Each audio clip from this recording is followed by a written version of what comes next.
And perhaps the greatest foreign policy challenge of the Nixon administration was the Middle East, a region famous for its complicated tangle of competing interests and alliances. The American government had a delicate balancing act. They were the guarantor of Israel's survival, yet the American economy was heavily dependent upon Arab oil. The Arab world, consisting of the Gulf countries such as Qatar and Saudi Arabia, as well as the Levant of Syria, Jordan, Egypt, these countries did not recognize Israel's legitimacy and its right to exist. This has always been a very thorny issue. They have fought multiple wars over it, and the situation with Palestine remains an unresolved question to this day. In 1967, Egypt, Jordan, and Syria launched a surprise attack on Israel during Yom Kippur, the most sacred Jewish holiday. The date was October 6th, 1973, and the fighting began in the morning. The Egyptians invaded the Sinai Peninsula, the Jordanians occupied East Jerusalem, and the Syrians were pushing from the northeast into the Golan Heights. The Israeli Defense Force launched a counterattack to reclaim the occupied territory, and they were successful in the fighting over the next few days. Despite initial losses, the Israelis pushed deep through the Golan Heights into Syrian territory, and in their counteroffensive against Egypt, they crossed the Suez Canal. The fighting was over, and a ceasefire was brokered within a few weeks.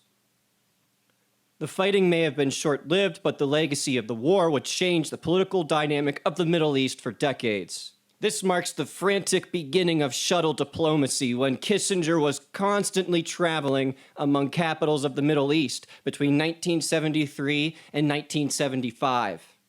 And why is that? The Arab world was furious with the United States for supporting Israel during the Yom Kippur War.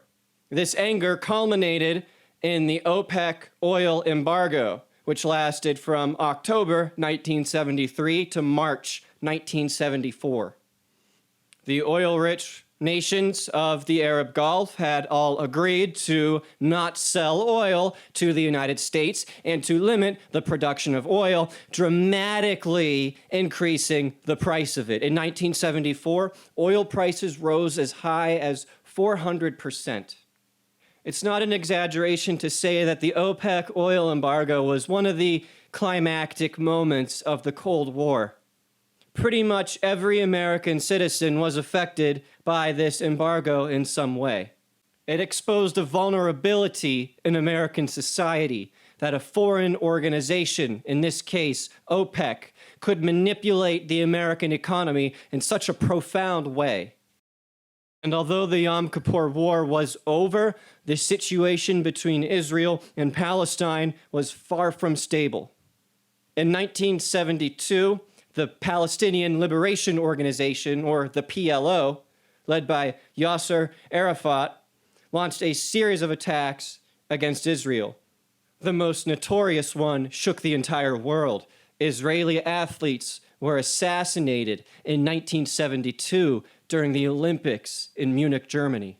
Richard Nixon and Henry Kissinger worked tirelessly to bring the leadership of the PLO and Israel into negotiations, and this culminated in a limited victory in 1975 when Arafat agreed to work with the United Nations to negotiate diplomatically.